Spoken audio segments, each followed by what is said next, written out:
அருட்பெருஞ்சோதி அருட்பெருஞ்சோதி தனிப்பெரும் கருணை அருட்பெருஞ்சோதி அருட்பெருஞ்சோதி அருட்பெருஞ்சோதி தனிப்பெரும் கருணை அருட்பெருஞ்சோதி. நினைந்து நினைந்து உணர்ந்து உணர்ந்து நெகிழ்ந்து நெகிழ்ந்து அன்பே நிறைந்து நிறைந்து ஊற்றெழும் கண்ணீர் அதனால் உடம்பு நனைந்து நனைந்து அருளமுதே நன்னிதியே ஞான நடத்தரசே என்னுரிமை நாயகனே என்று வனைந்து வனைந்து ஏத்துதும் நாம் வம்மின் உலையலி மரணமிலா பெருவாழ்வில் வாழ்ந்திடலாம் கண்டே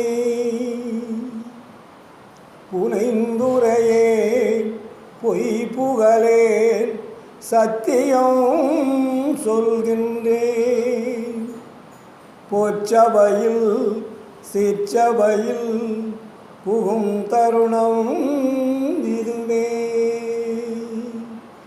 புகும் தருணம் இதுவே. அருட்பெரும் ஜோதி அருட்பெரும் ஜோதி தனிப்பெரும் கருணை அருட்பெரும் ஜோதி. ஆன்மநேய ஒருமைப்பாட்டு உரிமையுடைய சகோதர சகோதரிகளே, உங்கள் அனைவருக்கும் முதற்கண் நன்றி கலந்த வணக்கத்தையும் வாழ்த்துக்களையும் தெரிவித்துக் கொள்கிறேன். ஈரோடு மாநகரில் சமரசுத்த சன்மார்க்க சத்திய சங்கத்தின் சார்பாக கடந்த வாரமும் உங்களை எல்லாம் சந்திக்கக்கூடிய ஒரு வாய்ப்பு கிடைத்தது. இந்த வாரமும் உங்களை எல்லாம் சந்தித்து உரையாட ஒரு வாய்ப்பை இறைவன் தந்திருக்கின்றார். நான் சென்னை செல்ல வேண்டியிருந்தது.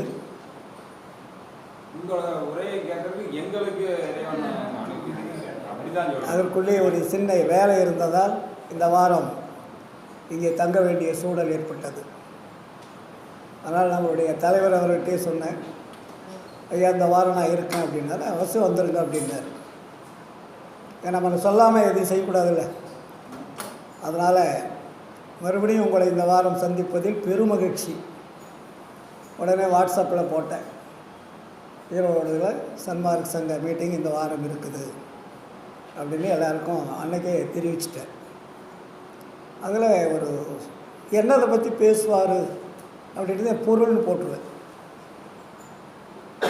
முக்தி என்றால் என்ன, சித்தி என்றால் என்ன அப்படின்ற ஒரு தலைப்பை போட்டிருந்தேன். ஏன்னா நாமெல்லாம் மனித பிறவி எடுத்தவர்கள், உயர்ந்த பிறவி எடுத்தவர்கள். போன வாரம் சொன்னேன் இல்லையா, சாதாரணமான தாவர ஜீவனிலிருந்து 84 லட்சம் யோனி வேதங்களெல்லாம் சென்று இறுதியாக மனித பிறப்பு நமக்கு இறைவன் கொடுத்திருக்கின்றார். இந்த பிறப்பில் நாம் அடைய வேண்டிய லாபம் என்ன? எல்லாமே லாபத்தை கருதி தான் வாழ்க்கை. லாபம் இல்லை என்றால் எந்த வாழ்க்கையுமே இல்லை. ஆனால் லாபம் என்பது எதுவாக இருக்க வேண்டும்? பொருள் லாபமா, அருள் லாபமா? மனிதன் பொருள் லாபத்தில் தான் இன்று உலகம் முழுவதும் இருக்கிறது. அருள் லாபத்திற்கு யாரும் செல்லுவதில்லை. ஏனென்றால் அருள் லாபம் பெறும் வழி தெரியல. மக்கள் மீது குற்றம் இல்லை. பொருள் லாபம் சம்பாதிக்கக்கூடிய வழி எல்லாருக்கும் தெரியும். அருள் லாபம் சம்பாதிக்கக்கூடிய வழி தெரியல. அதனால் நமக்கு முன்னாடி இருந்தவர்கள் அருளை பெறுவதற்கு பல வழிகளை காட்டியிருக்கிறார்கள். நம்மளுடைய வரலாறுகளை பார்த்தோமானால் வட நாட்டிலே முதலாக ஆன்மீகத்தை மக்களுக்கு தெரியப்படுத்துவதற்காக வேத வியாசர் என்றவர் ஒரு பெரிய ஒரு வரலாற்றை எழுதினார். அதுக்கு பேர் என்ன? மகாபாரதம். அதற்கு பின்னாடி உனக்கு மட்டும்தான் எழுத தெரியுமா, எனக்கு எழுத தெரியும் அப்படின்னு வால்மீகி எழுந்தார். அவர் ஒரு காவியத்தை இயற்றினார். அதுக்கு என்ன பேர்? ராமாயணம். இந்த 2 காவியங்கள் தான் நம்மளுடைய பாரத நாட்டில் எல்லா இடங்களிலும் ஊடுருவி சென்றன. அதற்கு பின்னாடி வந்தவர்கள் எதிர்ப்பு குரல் கொடுத்தார்கள். எதிர்ப்பு குரல் கொடுத்தவர்கள் யார் என்று பார்த்தால் தமிழகத்தில் தான் தோன்றினார்கள். தமிழகத்திலே தோன்றிய சித்தர் பெருமக்கள். சித்தர் பெருமக்கள் தோன்றி அவர்கள் உலக வாழ்க்கையில் இப்படிப்பட்ட கதைகள், காப்பியங்கள், வரலாறுகள்லாம் கிடையாது. நீ இறைவனை இடைவிடாது நினைக்க வேண்டும். இறைவனை நினைப்பதற்கு எந்த ஆசைகளும் இருக்கக்கூடாது. பற்றற்ற வாழ்க்கையில் தனிமையிலிருந்து இறைவனிடத்திலே தொடர்பு கொள்ள வேண்டும் என்று சித்தர் பெருமக்கள் எல்லாம் ஒரு வழிகாட்டினார்கள். அதற்கு பிறகு தமிழகத்திலே தோன்றிய சேக்கிழார் அவர்கள் மிக தெளிவான ஒரு ஒழுக்க நிலையை கொண்டு வந்தார். மனித சமுதாயம் எப்படி வாழ வேண்டும், எப்படி வாழ்ந்தால் இறைவனிடத்திலே தொடர்பு கொள்ளலாம் என்று அவர் உடம்பில் உள்ள 64 கலைகளை 64 காவியங்களாக படைத்தார். 63 கலைகளாகவும் 1 அதீத கலையாகவும் சேர்ந்து 64. ஆய கலைகள் 64னையும் ஏய உணவிற்கு என்னம்மை தூய உருப்பலிங்கு போல்வால் என் உள்ளத்தின் உள்ளே இருப்பல் இங்கு வாராதிடர் அப்படின்னு சொல்லுவாங்க. இப்போ இந்த 64 கலை நம்ம உடம்புல இருக்கிறதுனால நமக்கு அதை தொடர்பு கொள்ளுகின்ற பொழுது, அந்த ஒழுக்க நிலையில் வாழுகின்ற பொழுது இடர் வராது அப்படின்னு சொன்னாங்க. சேக்கிழார் அதில் கொஞ்சம் தெளிவு ஏற்படுத்தினார். தெளிவு ஏற்படுத்துகின்ற பொழுது அவர்தான் முதல்ல சொல்லுவார். என்ன பாட்டு? சேக்கிழார் பாட்டு, முதல் பாட்டு. உலகலாம் உணர்ந்து ஓதற்கரியவன் நிலவுலாவிய நீர்மலி வேணியன் அழகில் சோதியன் அம்பலத்து ஆடுவான் மலச்சிலம்படி வாழ்த்தி வணங்குவோமேன்னு சொன்னார். சொல்லிவிட்டு அவர் 63 கலைகளை அழகாக அதற்கு பெயர் வைத்து அதற்கு ஒவ்வொரு தலைப்புக்கும் ஒவ்வொரு கருவிகளை வைத்தார். கருவிகளை வைத்து அதுக்கு நாயன்மார்கள் அப்படின்னு ஒரு பேர் வச்சார். இந்த நாயன்மார்கள் என்பது 64 கலைகளை சார்ந்தது. இதை வள்ளலார் சொல்லி தான் நமக்கு தெரிஞ்சது, அதுக்கு முன்னாடி தெரியாது. நாயன்மார்கள் என்பது 63 கலைகளை சார்ந்தது அப்படின்னு வள்ளலார் சொல்கிறார். இவர்களெல்லாம் இந்த நாட்டிலே தோன்றிய அருளாளர்கள். உலகத்திற்கே வழிகாட்டியவர்கள் யாருன்னு பார்த்தீங்கன்னா நம்ம இந்தியா பாரத நாட்டில் இருக்கிறவங்க தான் ஆன்மீகத்திற்கு வழிகாட்டியவர்கள். அதற்கு பின்னாடி தான் கிறிஸ்துவ மதம் தோன்றியது, இஸ்லாம் மதம் தோன்றியது, பௌத்த மதங்கள் எல்லாம் தோன்றியது. அந்த காலகட்டத்தில் நமக்கு இதற்கு மேலே ஒரு உண்மையை சொல்ல வேண்டும் இந்த சமுதாயத்திற்கு என்று திருவள்ளுவர் வரார். திருவள்ளுவர் அவர் 1330 குறளில் உலகத்தையே அளந்துட்டு போயிட்டார். ஆனால் எவ்வளவு சொல்லியும் மனித சமுதாயம் அதை பின்பற்றி வாழ்கிறதா என்று பார்க்கின்ற பொழுது வாழலை. மகாபாரதம் சொல்லியும் வாழலை, ராமாயணம் சொல்லியும் வாழலை, நம்ம புராணங்கள் இதிகாசங்கள் எது சொல்லியும் மனித வர்க்கம் திருந்தியதாக தெரியவில்லை, வாழ்ந்ததாக தெரியவில்லை. அப்போ திருக்குறள் சொல்லியும் திருக்குறளை படிப்பவர்கள் பேசுபவர்கள் எல்லாமே ஆன்மீகவாதியும் இருக்கிறார்கள், கடவுள் மறுப்பு கொள்கையில் உள்ளவர்களும் இருக்கிறார்கள். ஆனால் அவர்களாவது திருக்குறளை எடுத்து மனித சமுதாயத்திற்கு முறையாக தந்திருக்கிறார்களா, அதனுடைய உண்மை விளக்கம் என்ன என்று கொடுத்திருக்கிறார்களா என்றால் இல்லை. திருக்குறள் என்பது மனித சமுதாயத்திற்கு தெரியப்படுத்தியதே வள்ளலார் தான். அதுக்கு முன்னாடி திருக்குறள் என்பது நிறைய பேருக்கு தெரியாது. ஏதோ ஒரு சில படித்தவர்களுக்கு மட்டும், பண்டிதர்களுக்கு மட்டும்தான் தெரியும், சமுதாயத்தில் தெரியாது. முதல்ல மெய்ப்பொருள் விளக்கம் என்று திருக்குறளில் இருக்கிறது என்று வள்ளல் பெருமான் வடலூரிலே திருக்குறள் வகுப்பு வைத்து நடத்தினார். ஏன்னா அவர் எடுத்துக்கொண்ட நூலில் எது மெய்ப்பொருளை விளக்கக்கூடிய நூலாக இருக்கிறது என்று அவர் பார்வைக்கு வரும்போது எல்லா நூலையும் விட்டுட்டார். திருக்குறளை மட்டும் அவர் எடுத்துக்கிட்டார். அதனால தான் அங்கே திருக்குறள் வகுப்பு சென்னை வடலூரில் வச்சு நடத்துகிறார். அதையாவது புரிந்து கொண்டார்களா என்றால் அதுவும் இல்லை. அதன் பிறகுதான் இந்த மனித சமுதாயத்திற்கு ஒரு உண்மையான ஒரு விளக்கத்தை கொடுக்க வேண்டும் என்ற எண்ணம் கொண்டு தான் வள்ளல் பெருமான் திருவருட்பா என்ற நூலை எழுதுகிறார். அப்போ இதற்கு முன்னாடி இருந்தவர்களெல்லாம் நல்லவர்கள்தான். ஆனால் இறைவனுடைய தொடர்பு கொள்வதற்கு எது முடிவான நிலை என்பதை யாரும் போதிக்கவில்லை. ஏன்னா அவங்கெல்லாம் ஒரு சில எல்லைக்கோட்டோடு நின்றுட்டாங்க. அதை தான் வள்ளலார் பிரித்தார். ஆன்மீகத்தினுடைய படிக்கட்டுக்கள் 16 இருக்கிறது. சரியை, கிரியை, யோகம், ஞானம் என்று சொல்லக்கூடியது. இந்த 16 ஒவ்வொன்றிலும் 4 இருக்கிறது. இந்த 4ம் நன்னாங்கு 16 படிகளும் தாண்டி இறுதி நிலை எது என்று பார்க்கின்ற பொழுது அதுதான் ஞானத்தில் ஞானம் என்று சொல்வார். ஞானத்தில் ஞானம் என்பது சித்தி பெறுவது.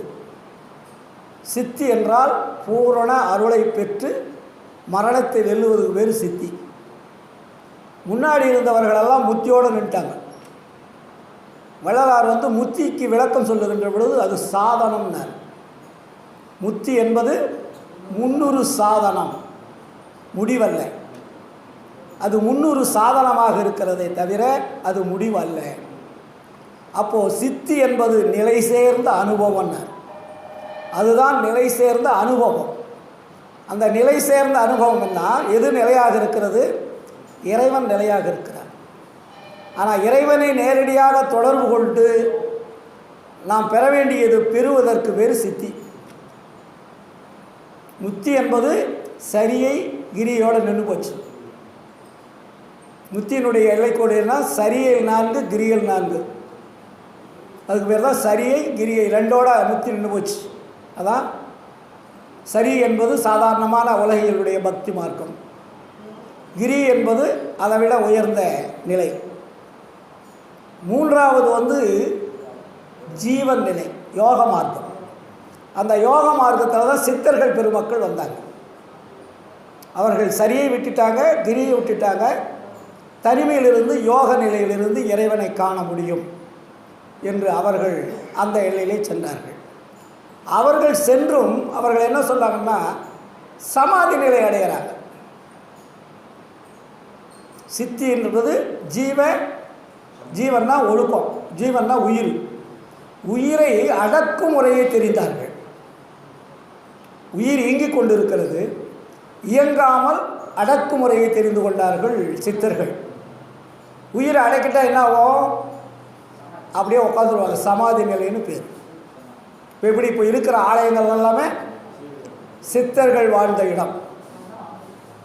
ஒரு திருப்பதி இருக்கட்டும், பழனி இருக்கட்டும், இன்னும் பெரிய பெரிய ஆலயங்கள்லாம் சித்தர்கள் வாழ்ந்து சித்தர்களால் உருவாக்கப்பட்டது. அதுக்கு வேறு சமாதி நிலை. அது யோகத்தினுடைய எல்லையில் வருது. சரியை, கிரியை, யோகம். ஆனால் ஞானத்துக்கு யாராவது வந்திருக்கிறார்களா என்றால் இதுவரையில் இல்லை. அதனால தான் வள்ளலார் ஞானத்தில் ஞானம் பெற வேண்டிய வழியை சொல்கிறார். அதுக்கு வேறு சித்தி பெறுவதுன்னு பேர் இல்லையா? புரியுதா இல்லையா? சித்தி என்பது நிலை சேர்ந்த அனுபவம், முத்தி என்பது முன்னொரு சாதனம். இது சாதனம், அது சாத்தியம். அப்போ நம்ம எந்த நிலையில் இருந்தால் நம்ம இறைவனை பார்க்க முடியும்? மரணத்தை வெல்ல முடியும். ஏன்னா வள்ளல் பெருமானுடைய கொள்கை எல்லாமே இறைவனோட 2.5 கலக்க வேண்டும் என்பது தான் வள்ளலாருடைய கொள்கை. இப்போ நம்ம அன்பர்கள்லாம் கூட சொல்லுவாங்களே, அன்பே சிவம். அன்பு சிவம் என்று சொன்னார்கள். அன்பு சிவம் அல்ல. அன்பிற்கு மேலே தான் சிவம் இருக்கு. அதனால தான் வள்ளலார் என்ன சொன்னார்? அன்புடையார் எல்லாம் உடையார். திருவள்ளுவர் சொன்னார். அன்பு இருந்தால் நீ இறைவனை பார்க்கலாம். அன்பெனும் பிடியுள் அகப்படும் மலையேன்னார். அப்போ அன்பு என்பது ஒரு பாட்டு. அன்பு இருந்தால்தான் நீ மலையை பிடிக்க முடியும். அப்போ அன்புக்கு மேலே ஒன்று இருக்கு இல்லையே. அப்போ அன்பு சிவமாகாது. அன்பு என்பது இறைவன் மேல் காதல் கொள்வது. நல்லா புரிஞ்சுக்கணும். ஏன்னா நம்ம திருமூலர் அன்பே சிவம்னு சொல்லுவார். வள்ளலார் இங்கே பிரிக்கிறார். அன்பு என்பது இறைவன் மேல் காதல் கொள்வது. அப்போ இறைவன் ஒருத்தன் இருக்கான். அப்போ இறைவனை நீ அன்போட நேசிக்கணும். அதனால தான் வள்ளலார் சொல்வார், இறைவனிடத்தில் அன்பு காட்ட வேண்டும், உயிர்களிடத்து கருணை காட்ட, இரக்கம் காட்ட வேண்டும்னுவார். புரியுதுங்களா? இறைவனிடத்தில் என்னவா காட்டணும்? அன்பை காட்டணும். உயிர்களிடத்தில் என்ன காட்டணும்? இரக்கம் காட்டணும். அதனால தான் ஜீவகாருண்யம் உண்டானால் என்ன வருமா? அன்பு உண்டாகும். அன்பு உண்டானால் அருள் உண்டாகும். அருள் உண்டானால் இறைவனை காணலாம். அப்போது அன்பு வேணும், கருணை வேண்டும், அதுக்கப்புறம் தான் அருள் கிடைக்கும்.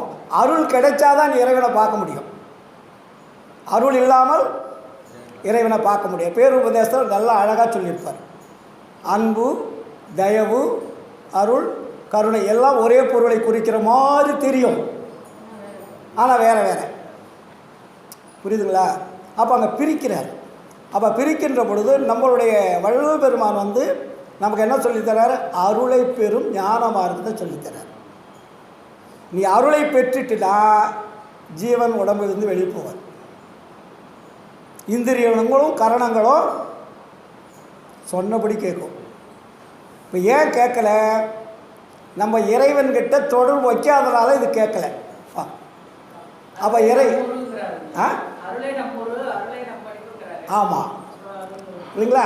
அப்போது அருள் இல்லை என்றால் அருள் பெரில் ஒரு சிறு துரும்பும் ஐந்தொழில் புரியும். அப்போ அருள் என்பது எவ்வளவு பெரிய உயர்ந்த ஒரு திரவம். அது அருள் என்பது ஏதோ ஒரு தனியாக கிடைக்கிற பொருள் இல்லை, அது நம்ம உடம்புக்குள்ளேயே இருக்குது. அந்த உடம்புக்குள்ளே இருக்கக்கூடிய அருளை நாம் எடுப்பதற்கு தடையாக இருக்கக்கூடியது தான் நம்ம தடை நீக்கணும். அருள் இருக்குது, எல்லாருக்கிட்டையும் இருக்குது. ஏன்னா இறைவன் கருணை உள்ளவர் இல்லையா, பாரபட்சம் பார்க்காதவர். அதனால் எல்லா ஆன்மாக்களிலும் அருளை ஸ்டோர் பண்ணி வச்சுருக்காரு. நீங்கள் அனுப்பும்போதே அருள் என்பது ஃபுல் ஸ்டோர் அங்கே இருக்குது. அந்த அருளை எடுப்பதற்கு வழி தெரியாமல் நாம் இருந்து கொண்டு இருக்கிறோம். ஏன் வழி தெரியலன்னா, நமக்கு முன்னாடி காட்டியவர்களெல்லாம் தவறான வழியை காட்டிவிட்டார்கள். அந்த தவறான வழியினால தான் அது என்னாச்சு, அந்த வழியில் நம்ம போனதுனால அந்த ஆன்மாவை திரைகள் என்ற பெயரில் மறைத்து கொண்டுள்ளது. இப்போ திரைகள்னால் என்ன? அறியாமை, அஞ்ஞானம், மாயா திரைகள்னு சொல்லுவாங்க. அப்போ இதெல்லாம் எங்கேருந்து நமக்கு வந்தது? அறியாமை எங்கேருந்து வந்தது? அஞ்ஞானம் எங்கேருந்து வந்தது? மாயை என்பது எங்கேருந்து வந்தது? இதை புரிஞ்சுக்கிட்டோம்னா நமக்கு ரொம்ப ஈஸியாக இருக்கும். அப்போ நம்மளுடைய அறியாமையை உருவாக்கியவர் யார் அப்படின்னா நமக்கு வழிகாட்டியவர்கள். இங்கே தான் பிடிக்கிறார் வள்ளலார். நான் அடிக்கடி சொல்கிறது உண்டு, இதை நான் சொன்னால் கதிர்வேலு ஆகாது. ஏன்னா வள்ளல் பெருமான் தெளிவாக சொல்லிட்டார், நீங்கள் எதை விட வேண்டுமோ அதை விட்டால்தான் நீங்கள் பெற வேண்டியதை பெற முடியும். நீங்கள் விடாதிருக்கின்ற வரையில் பெற வேண்டியதை பெற்றுக்கொள்வதற்கு வாய்ப்பே கிடையாது. இப்போ நம்ம என்ன நிலையில் இருக்கோம்? பக்தியில் ரொம்ப ஈடுபாடு வச்சுருக்கோம். அதுக்கு பேர் சரியை. கிரியை. கிரியைன்னா நம்ம இறைவனை தொட்டு அலங்காரம் செய்து நாமளே வழிபடுவது. யோகம் தன்னைத்தானே உணர்வது. ஞானம் தன்னையும் உணர வேண்டும், உலகத்தையும் உணர வேண்டும். அங்கே சுயநலம் கிடையாது. இது மூணுலேயும் சுயநலம் இருக்கும். சரியில் சுயநலம், கிரியையில் புதுநலம் சுயநலம், யோகத்தில் சுயநலம்.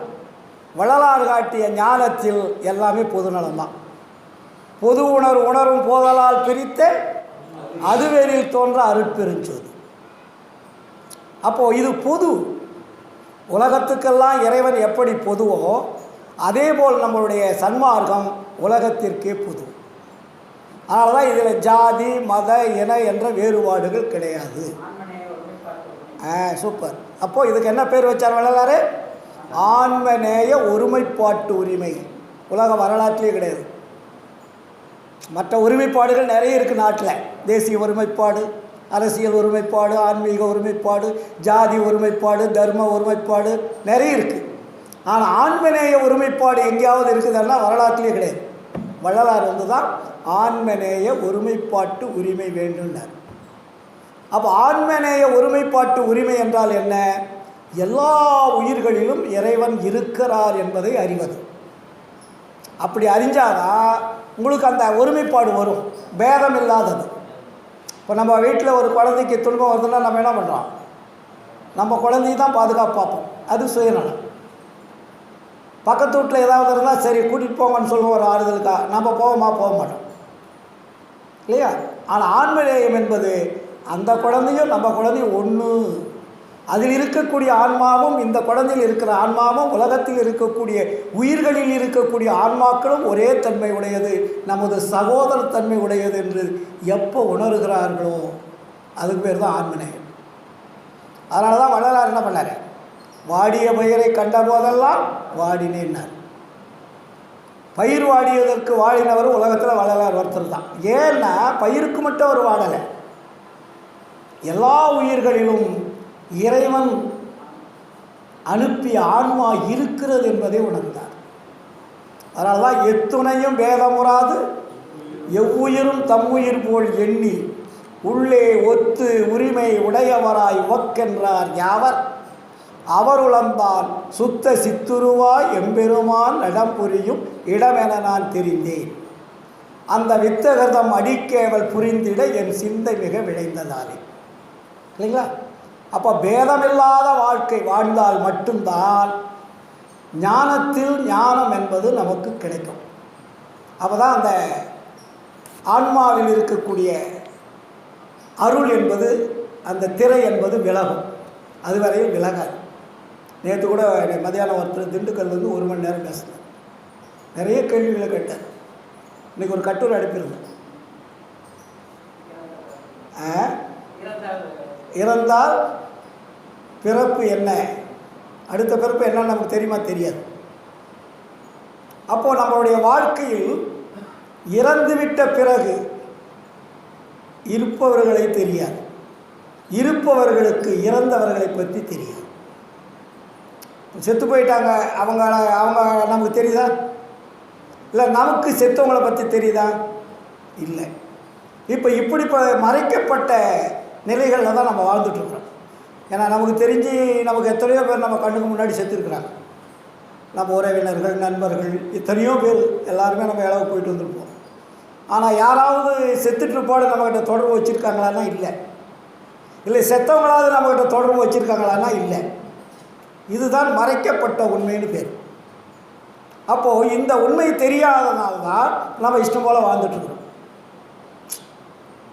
நமக்கு இறைவன் அதான் நேற்று கூட கேட்டார், எல்லாம் இறைவன் செயல் அப்படின்வாங்க. இறைவனுக்கும் நம்ம வாழ்க்கைக்கு சம்மந்தமே கிடையாது. இப்போ நம்ம எது சொன்னாலும் என்ன பண்ணுவோம்? இறைவன் மேலே பழி போட்டுருவோம். இறைவன் தான்ப்பா எல்லாத்துக்கும் காரணம். இறைவன் நம்மளை தப்பு செய்ய சொன்னார், தவறான வழியாக காட்டினார். ஆனால் நம்ம செய்ய வேண்டியதெல்லாம் செஞ்சுட்டு நம்ம என்ன பண்ணுறோம்? இறைவன் மேலே பழியை போட்டுறோம். விதி அப்படின்றோம்.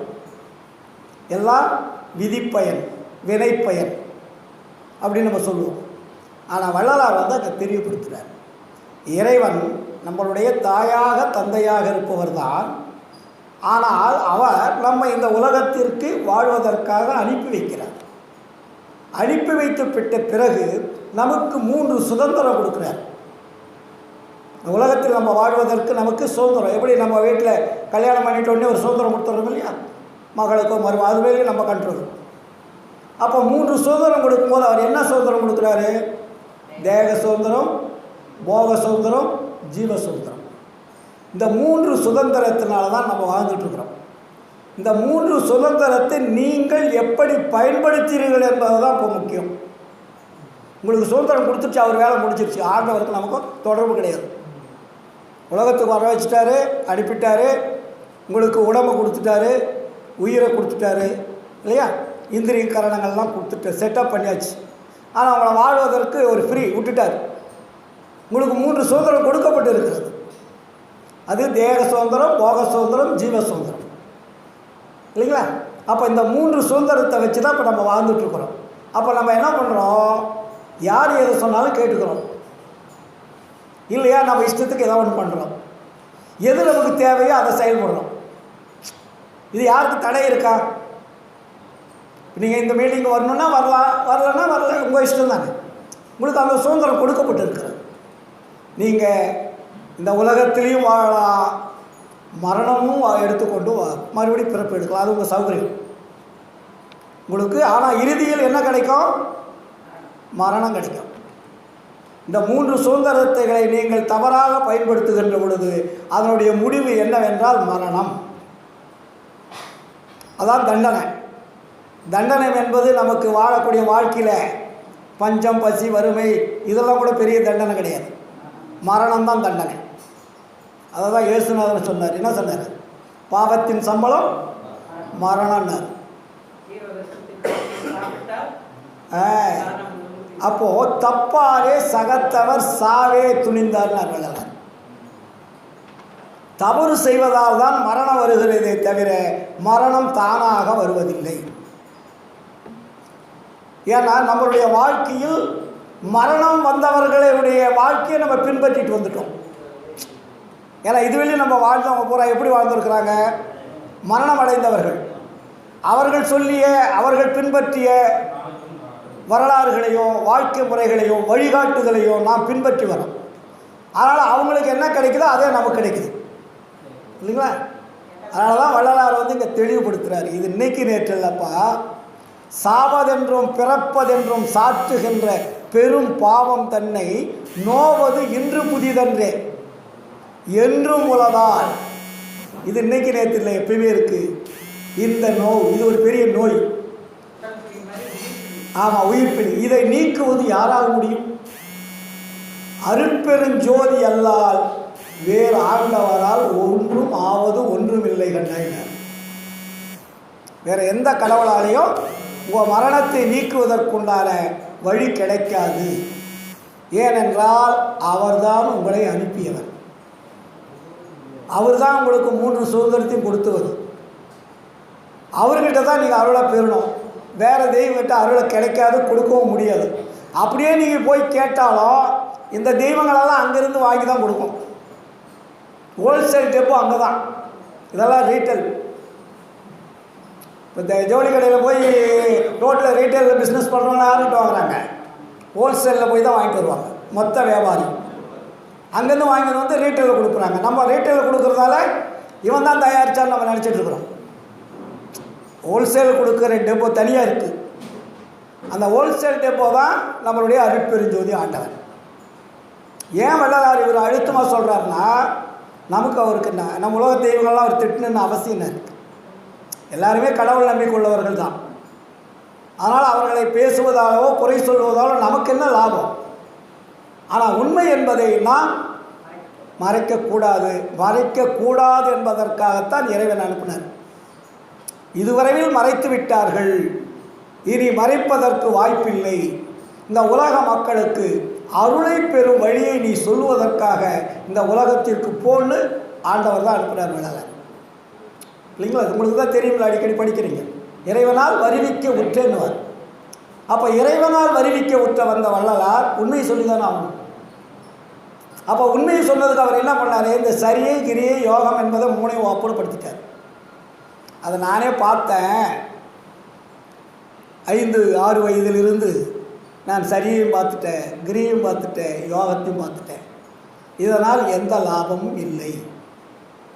அதனால் இப்போ நான் என்ன பண்ணுறேன், உங்களுக்கு ஞானத்தை போதிப்பதற்காக வந்துவிட்டேன். இப்போ ஞானத்தில் என்ன முதல் அப்படின்னா ஞான சரின்னு போட்டார். ஞானத்தினுடைய முதல் படியது ஞான சரியை. இந்த மூணை விட்டுட்டார். முன்னாங்க 12 படித்தரங்கள் உங்களுக்கு வேண்டாம், அதை முதல்ல நீங்கள் வாழ்ந்துட்டீங்க, மறுபடியும் அதில் போய் நீங்கள் உருள வேண்டாம். இது புதிய மார்க்கம். இந்த புதிய மார்க்கத்தில் உங்களுக்கு ஞானத்தை சொல்லிக் கொடுப்பதற்காகத்தான் இந்த சன்மார்க்கம் ஆரம்பித்தது. ஏன்னா வள்ளலார் முன்னாடியே 3 மார்க்கத்தை ஆரம்பித்தார். முதல் வேத சன்மார்க்கத்தை ஆரம்பித்தார். அது சரியில்லை, வேதங்களெல்லாம் பார்த்தா வேதங்கள் முடிவில் உண்மை சொல்லலைன்னு அதை தூக்கி போட்டார். அவர் ஷடாந்த சன்மார்க்கம்னு ஆரம்பித்தார். 6 அந்தங்களை தாண்டி இறைவனை காணக்கூடிய வழிக்கு பேர் ஷடாந்த சன்மார்க்க சங்கம். அதையும் பார்த்தார். அந்தங்களையும் தாண்டி அது பெரிய நிலையில் இருக்கப்பா, இந்த ஷடாந்தமும் வேலைக்கு ஆகாது அப்படின்னு அதையும் தூக்கி போட்டார். அதுக்கப்புறம் என்ன பண்ணாங்க, இது எல்லாம் உள்ளடக்கிய சமரசம், சோஷியல் மூமெண்ட், அதாவது ஒருமைப்பாடு. இங்கே ஜாதி மத இன ஆச்சார சங்கற்ப விகற்பங்கள் இல்லாத வேறுபாடற்ற ஒரு புது நெறியை இந்த உலக மக்களுக்கு கொடுக்கணும். இந்த ஜாதி இந்த மதம் அந்த மதம் என்ற பேதம் இல்லாமல் எல்லோருக்கும் பொதுவான ஒரு மார்க்கத்தை கொடுக்க வேண்டும் என்ற எண்ணம் கொண்டுதான். அது கூட இறைவனுடைய ஆர்டர். ஏன்னா ஒரு டவுட், இவரே இறைவனால் அனுப்பப்பட்டவர், ஏன் ஆரம்பத்திலேயே அந்த கடைசியாக சமரசத்தை ஆரம்பிச்சிருக்கலாம்ல, ஏன் அதெல்லாம் தொடர்ந்து இவர் வந்தார்? அதாவது மனிதன் என்பவன் இறுதி பிறப்பு. இறுதி பிறப்பில் அவன் அடைய வேண்டியது அவனுடைய ஒழுக்க நிலையிலிருந்து தான் அடையணும். நீங்கள் ஒழுக்கம் இல்லாதவங்களுக்கு நீங்கள் உடனே நீங்கள் சொன்னீங்கன்னா எப்படி நீங்கள் வருவீங்க? ஒழுக்கத்தை முதல் சொல்லிக் கொடுக்கணும். ஏன்னா முன்னாடி நீங்கள் வேற ஒரு ஒழுக்கத்தில் வாழ்ந்துகிட்டு இருக்கிறீங்க. அதான் முதல் சொன்னேன், சரியே கிரியே யோகம் என்ற 3 ஒழுக்கத்தில் நீங்கள் 12 படிகளில் வாழ்ந்துட்டு இருக்கிறீங்க. இந்த 12 படியில் வாழ்ந்துட்டு இருக்கும்போது உங்களுடைய ஆன்மாவை மறைத்து கொண்டு இருக்கிறது திரைகள். அவர் வந்த உடனே எடுத்த உடனே சொன்னாலும் நீங்கள் ஏற்றுக்க மாட்டீங்க. அதுக்காக அவர் என்ன பண்ணுறாரு, ஸ்டெப் அண்ட் ஸ்டெப்பாக நம்மளை கூட்டிகிட்டு வர்றாரு. அடிமுடி காட்டி அருட்பெருஞ்சோதி. அப்போது இந்த நிலைகளெல்லாம் தாண்டி நம்ம கூட இருந்து ஒரு குழந்தைக்கு ஒரு வேடிக்கை காட்டுற மாதிரி காட்டி கடைசியில் கொண்டு வரார். நம்மளாம் அன்பர்களாக்கி நண்பர்களாக்கி ஆண்மநேய ஒருமைப்பாட்டு உரிமை உடையவர்களாக்கி நம்முடைய சகோதரர்கள் என்ற உரிமையில் இறுதியில் இந்த மார்க்கங்களெல்லாம் இந்தந்த வழியை சொல்லியது. இந்த வழியில் வந்தால் நீங்கள் இறைவனுடைய அருளை பெற்று மரணத்தை வென்று இறைவனை பார்க்கலாம், இறைவனோடு கலக்கலாம். 2 வழி இருக்குது. இறைவனை பார்க்கணும், அதுக்கப்புறம் தான் கலக்கணும். நம்ம இறைவனை பார்க்க முடியல, இறைவன் யார் என்பதே தெரியல. ஆளாளுக்கு ஒரு இறைவனை சொல்லிகிட்டு இருக்கிறோம். இஸ்லாம் மதம் ஒரு கடவுளை சொல்லுது, கிறிஸ்தவ மதம் ஒரு கடவுளை சொல்லுது, பௌத்த மதம் ஒரு கடவுளை சொல்லுது. நம்ம மதங்கள் சைவம் வைணவம் என்ற 2 சமயங்கள் ஆயிரக்கணக்கான கடவுள் சொல்லுது. நீங்கள் எந்த கடவுளை உண்மை நம்புவீங்க? உண்மை என்பது நமக்கு புலப்படலையே. அதெல்லாம் வள்ளலார் கேட்டார், எத்தனை கடவுள் என்று சொல்லுகிறீர்கள், ஆனால் உடம்புக்கு உயிர் எத்தனை இருக்கிறது என்று உங்களால் சொல்ல முடியுமா? எத்தனை உயிர் உங்கள் உடம்புல எத்தனை உயிர் இருக்குது? ஒரே உயிர். உங்களிடம் உடம்பை இயக்கக்கூடிய ஒரு உயிர் இருக்கும்போது இந்த உடம்புக்குள்ள 4 உயிர் 5 உயிருக்கு நான் சொன்னால் நீங்கள் நம்புவீங்களா? அதே போல தான் இந்த உலகத்திற்கு கடவுள் ஒருவரே, படைத்தவர் ஒருவர். அவர்தான் இந்த அண்டங்களெல்லாம் படைத்தார். இப்போ கூட அண்ணன் நான் வரும்போது அதை படிச்சுட்டு இருந்தீங்க, பாடிட்டு இருந்தீங்க. அவங்களும் அதே தான் சொல்கிறாங்க, கிறிஸ்துவ மதத்திலேயே கடவுள் ஒருவர் தான். அதுதாங்க, ஒருவர் என்று சொல்லுவது எல்லாருக்கும் இயல்பு. அது நடைமுறையில் பழக்கத்துக்கு வந்துருச்சு. திருமூலர் ஒருவர் தான் சொல்கிறாரு, சித்தர்களும் சொல்கிறாங்க. ஆனால் அந்த ஒருவர் என்பது யாருன்னு சொன்னாங்களா? எல்லாரும் ஒளி தான் சொல்கிறாங்க. நான் அன்னைக்கு கூட பல வருஷங்களாக சொல்லுவேன், ஒளி என்பது அவர்கள் பார்க்கின்ற ஒளி வேறு, வள்ளலார் காட்டிய ஒளி வேறு. இப்போ சூரியன் இருக்குது, ஒளி தானே. சந்திரன் ஒளி தானே. நட்சத்திரங்கள் ஒளி தானே. இந்த மின்சாரம் ஒளி தானே. அப்போ இதெல்லாம் கடவுள் ஆகிடுமா? கடவுளால் படைக்கப்பட்ட கருவிகளை ஒளியாக இருக்கிறது. நீ ஒரு அணுக்களை போன வாரம் கூட சொல்ல, ஒரு அணுக்கள் உடைத்தாலும் அந்த அணுக்குள்ள ஒளிதான் இருக்குது. அப்போது அணுக்களையும் அண்டங்களையும் கிரகங்களையும் படைத்தவர் இறைவன். அந்த இறைவன் எங்கிருந்து செயல்படுகிறார், அவர் எப்படி இருக்கிறார், அதை யாராவது பார்த்திருக்கிறார்களா என்றால் பார்க்கவில்லை. ஏன் பார்க்கவில்லை? அதனுடைய தன்மைக்கு தான் மாறினால்தான் பார்க்க முடியும். அதான் கடவுள் நிலையறிந்து அம்மயமாதல்னு பேர் இருக்கு. நீ கடவுளுடைய உடம்பு பெற்றால்தான் நீங்கள் கடவுளை பார்க்க முடியும். இப்பொழுது நீங்கள் எல்லாம் பூத உடம்பில் இருக்கிறீர்கள். பூதமிடம் என்றால் பஞ்சபூதங்கள். இந்த பஞ்சபூதங்கள் இருக்கக்கூடிய உடம்புல உயிர் இருக்குது, ஆன்மா இருக்குது. பார்த்துருக்கீங்களா சார்? உங்கள் உடம்புல தானே இருக்குது. நீங்கள் ஏன் போய் கடவுளை தேடுறீங்க? உங்கள் உடம்புக்குள்ளே உங்களை இயக்கி கொண்டு இருக்கிறது உயிர் இருக்குது. உயிரை பார்த்துருக்கீங்களா? ஆன்மா இருக்கிறது பார்த்துருக்கீங்களா? அதை கூட விடுங்க, கரணங்களில் மனம் இருக்குதுன்னு சொல்கிறோம். மனதை யாராவது பார்த்துருக்கீங்களா? புத்தி பார்த்துருக்கீங்களா? சித்தம் பார்த்துருக்கீங்களா? அகங்காரம் பார்த்துருக்கீங்களா? என்ன பார்க்க முடியும்? புறக்கருவிகள், கண்ணு மூக்கு காது செவி மெய் என்ற புறக்கருவிகள் தான் உங்கள் கண்ணுக்கு தெரியும். அது கூட மூஞ்சி உங்களால் பார்க்க முடியாது, கண்ணாடியில் தான் பார்க்கணும். உங்கள் கண்ணு உங்களுக்கு தெரியுதா? முதல்ல உங்கள் மூஞ்சி நீங்களே பாருங்கள், தெரியுதா? பார்க்கலாம். அப்போ கூட ஒரு முன்னாடி ஒரு கண்ணாடி வச்சு தான் நீங்கள் உங்கள் முகத்தை பார்க்கணும். நம்மளுடைய உடம்பையே நாம் பார்க்க முடியாமல் நம் உடம்பிலே இயங்கக்கூடிய உயிர் இருக்கிறது, ஆன்மா இருக்கிறது, கரணங்கள் செயல்பட்டு கொண்டு இருக்கிறது. இதையெல்லாம் இயக்கக்கூடிய ஒரு மாபெரும் சக்தி வாய்ந்த ஒரு இறைவன் இருக்கிறார். அவருடைய தொடர்பு தான் இதெல்லாம் இயங்குது. ஆமாம். அப்போ தான் அதனால தான் வள்ளலார் என்ன சொல்கிறாரு? தன்னை அறிந்து கொள்ளும் முதலுன்ட்டார். தன்னை அறிந்து இன்பமுற வெண்ணிலாவே ஒரு தந்திரம் நீ சொல்ல வேண்டும் வெண்ணிலாவே, இல்லைங்களா? அப்போ தன்னை அறியாமல் நீங்கள் யாரையுமே அறிய முடியாது. முதல்ல நம்ம யாருன்னு தெரிஞ்சுக்கிட்டா தானே. நம்ம யாருன்னு தெரியாதனா நம்ம என்ன பண்ணுவோம்? மற்றவங்கள தான் நம்ம பேசிகிட்டு இருக்கிறோம், மற்றவங்கள தான் கேட்டுட்டு இருக்கிறோம், மற்றவங்கிட்ட தான் எல்லாமே நடந்துகிட்டு இருக்கு. நம்மளை அறியறதே கிடையாது. தன்னை அறிந்து கொள். சில ஞானிகள் தன்னை அறிவதை பற்றி சொல்லியிருக்காங்க, ஆனால் முடிவில்லை. இப்போ சித்தர்கள்லாம் ஜீவனை பார்த்துருக்கிறார்கள். அதுக்கு பேர் தான் ஜீவன் முக்தின்னு பேர். ஆன்மாவை பார்க்க முடியல. எக்ஸ்ரே மாதிரி சித்தர்கள் தன்னுடைய தேவ கணல்னால உடம்புக்குள்ளே இருக்கக்கூடிய ஜீவனை பார்த்துருக்கிறார்கள், ஜீவனை கண்ட்ரோல் பண்ணியிருக்காங்க. அதனால தான் அவங்களுக்கு ஜீவன் முக்தர்கள்னு பேர்.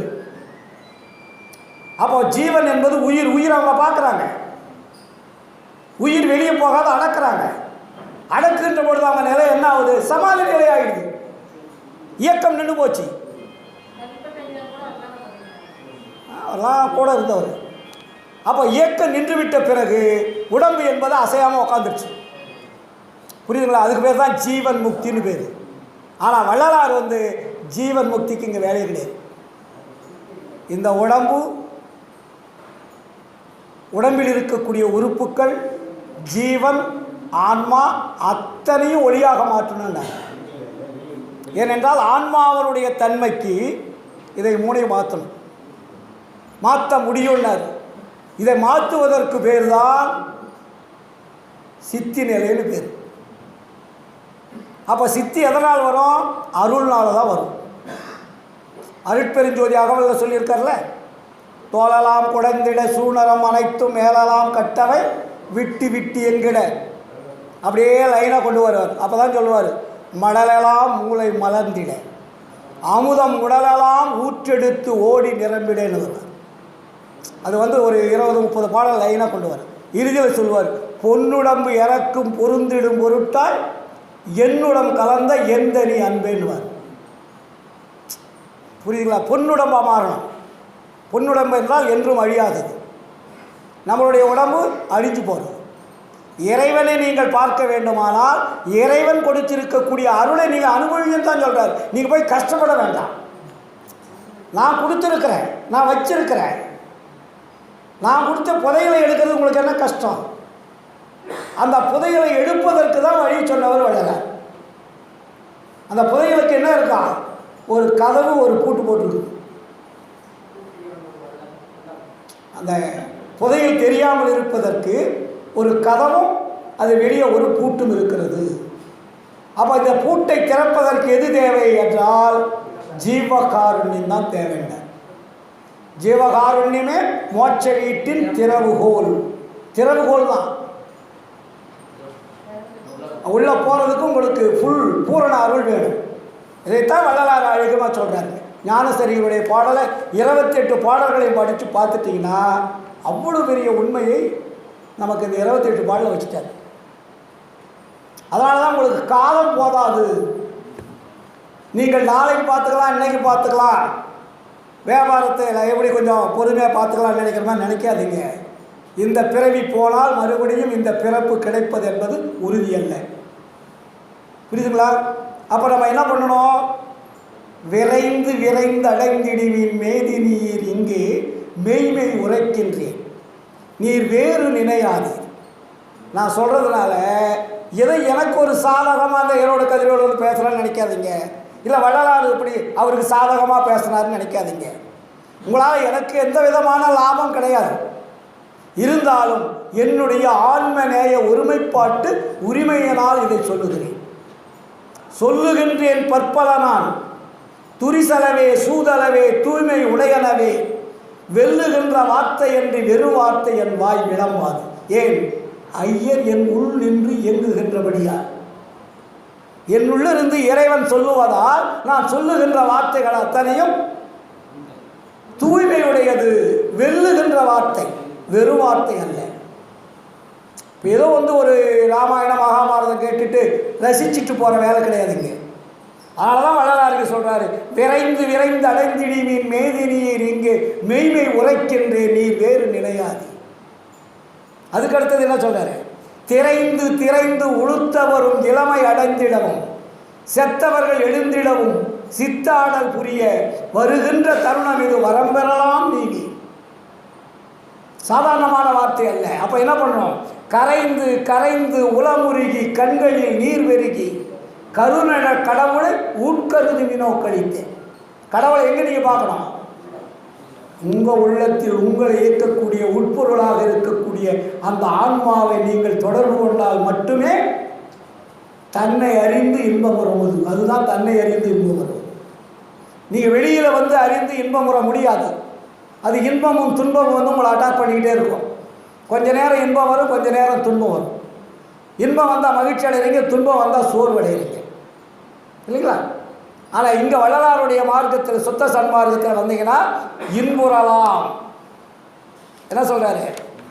இன்புறலாம், எவ்வுலகும் ஏற்றிட வாழ்ந்திடலாம், எல்லாம் செய் வல்ல நமது இறைவனையும் பெற்றிடலாம், அன்புடையீர் வம்பினிங்கு. இல்லைங்களா? நம்ம அழகாக சொல்லுவார். இன்புறலாம், எவ்வுலகும் ஏற்றிட வாழ்ந்திடலாம், எல்லாம் செய் இறைமையும் பெற்றிடலாம், அன்புடையீர் வம்மின் இங்கே. கூப்பிடுறாரு பாருங்க எப்படி, நம்மளை எப்படி கூப்பிடுறாரு? அன்புடையீர் வம்மின் இங்கே சமரச சன்மார்க்கம் அடைந்திடினி அகவடிவு அனக வடிவாகி. உங்களுடைய அகத்தில் இருக்கக்கூடிய ஆன்மா ஒளி அகமுழுதும் நிரம்ப வேண்டும். அகவடிவம். இப்போ அகத்தில் இருக்கக்கூடிய வடிவம் அனகமாக விரியணும், உடல் முழுவதும் விரியணும். புரியுதுங்களா? அகவடிவின் அனக வடிவாகி பொன்புடைனன் ஒளிரொளியே புத்தமுதே ஞான பூரணமே ஆரணத்தின் பொருள் முடிமேல் பொருளே வன்புடையார் பெறக்கரிதாமணியே. தவறான வழியில் போகிறவங்களுக்கு கிடைக்காது. வன்புடையார் பெறக்கரிதா மணியே எங்கே இருக்கா? சிற்சபையின் மாமருந்தே. அந்த மருந்து தான் இறைவன் வச்ச மருந்து. அது மாமருந்து. என்றுறவின் தீமையெல்லாம் தவிர்க்கு. உங்களுடைய தீமைகளெல்லாம் நன்மை என்று கொண்டு வருவதற்கு ஒரு மாபெரும் மருந்து இருக்கிறது. அந்த மருந்து இறைவன் ஆன்மாவில் வைத்திருக்கின்றார். அந்த மருந்தை எடுப்பதுதான் சுத்த சன்மார்க்கம் காட்டுவழி. இதை எடுப்பதற்கு நமக்கு என்ன வேணும்? பேசிக் ஜீவ காருண்யம் ஒடுக்க வேண்டும். புரியுதுங்களா? அதனால்தான் தீமையெல்லாம் நன்மை என்றே திருமூலம் கொண்டறிவி சிறியனுக்கு என்ன கொடுத்தாராம்? அருளமுதம் அழித்து. எவ்வளோ அழகாக சொல்லிட்டு வர பாருங்க. தீமையெல்லாம் நன்மை என்றே திருமூலம் கொண்டருளி சிறியனுக்கு அருளமுதம் அளித்த திறத்தை ஆமயம் தீர்த்து இயற்கை இன்ப அனுபவமே மயமாய் அம்பலத்தே விளங்குகின்ற அருட்பெரும் ஜோதியை ஓர் ஓமயவான் வடிவுடையார் உள்ளகத்தே நிறைந்த ஒரு பொருளை பெருங்கருணை உடைய பெரும்பதியை நாமறிவி இரவாத நலம் பெறலாம் உலகி. நல்ல ஒரு தருணம் இது வல்லை வம்மி நீரே. இந்த தருணம் இறைவனை வரவைத்து கொண்டு சொன்னவர் வள்ளலார். மற்றவங்களாம் அப்படி சொல்லலை. மற்றவங்களாம் இறைவனை வர வச்சுக்கிட்டு யாரும் சொல்லலை. இறைவன் வள்ளலார்கிட்ட பேசிகிட்டு இருக்கும்போது சொல்கிறார், இந்த நேரம் நல்ல நேரம், இது தருணம் நல்ல தருணம். இந்த தருணத்தை நீங்கள் விட்டுட்டீங்கன்னா மறுபடியும் கிடைக்கிறதே கஷ்டம். புரியுதுங்களா? அப்போ இந்த தருணம் சன்மார்க்க காலம்னு அதுக்கு பேர் வச்சார். இனி வருங்காலம் சுத்த சன்மார்க்க காலம். இதற்கு எவ்விதப்பட்ட தடைகளும் கிடையாது. அப்போ இந்த சுத்த சன்மார்க்க நெறியை நீங்கள் பின்பற்றினால் நமக்கு வேண்டியது என்ன என்றால் ஒழுக்கமாக. அதுக்கு பேர் தான் ஜீவ காருண்ய ஒழுக்கம்னு போட்டார். ஜீவனை காப்பாற்றும் ஒழுக்கம். எங்க? நம்ம ஜீவனை. நீங்கள் உங்களுடைய உயிரை காப்பாற்ற வேண்டுமானால் மற்றவர்கள் உயிரை காப்பாற்றுங்கள், உங்கள் உயிர் காப்பாற்றப்படும் என்று டைரக்டாக அடிச்சவர் வள்ளலார். உங்கள் உயிர் காப்பாற்றப்பட வேண்டுமானால் மற்ற உயிர்களை காப்பாற்றுங்கள். மற்ற உயிர்களை காப்பாற்றினால் உங்கள் உயிர்கள் காப்பாற்றப்படும். இதுக்கு பேர் தான் சித்தி நிலை. அப்போ சித்தி என்பது இறைவனுடைய அருளை பெறுவது, முழுமையாக பெறுவது, பூரணமாக பெறுவது, மரணத்தை வெல்லுவது, மரணமிலா பெருவாழில் வாழ வைப்பது. அப்படிப்பட்ட மருந்துதான் நம்முடைய ஆன்மாவிலே இருக்கிறது. அதற்கு அருள் அமுதம் என்று பெயர். இல்லைங்களா? அப்போ அந்த அருள் அமுதம், அருள் விளக்க மாலையிலே முதல் பாட்டு என்ன போட்டார்?